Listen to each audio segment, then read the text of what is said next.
बिस्मिल्लाहिर्रहमानिर्रहीम अस्सलाम वालेकुम नाज़रीन, मैं हकीम मोहम्मद शहबाज हूँ। आप यूट्यूब चैनल देख रहे हैं। गुड़मार जड़ी बूटी जो है ये असल में है क्या? तो असल में नाज़रीन इस दवा का नाम जो है वो कोई और ही है, जो कि तबीबों हकीमों की जो दस्तरस है और इनका जो नॉलेज और इल्म है इससे बाहिर है।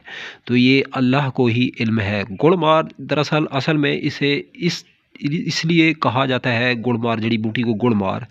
तो इसको जो है थोड़ा-सा मुँह में रखें तो ऊपर से आप लोग गुड़ चखते रहें, चीनी चखते रहें, शहद खाते रहें, तो आपको जो है इन तमाम जो मीठी चीज़ें आपने खाई हैं इनका जो ज़ायक़ा है ये साइलेंट महसूस होगा। तो आपको शहद शहद नहीं लगेगी गुड़मार जड़ी बूटी खाने के बाद। आपको गुड़ गुड़ नहीं लगेगा गुड़मार जड़ी बूटी खाने के बाद। आपको चीनी चीनी नहीं लगेगी गुड़मार जड़ी बूटी खाने के बाद। इस तरह होगा ज़ायक़ा इन चीज़ों का जिस तरह मट्टी का ज़ायक़ा होता है, फ़ीका पड़ जाएगा। तो इसीलिए इसे जो है गुड़मार कहा जाता है।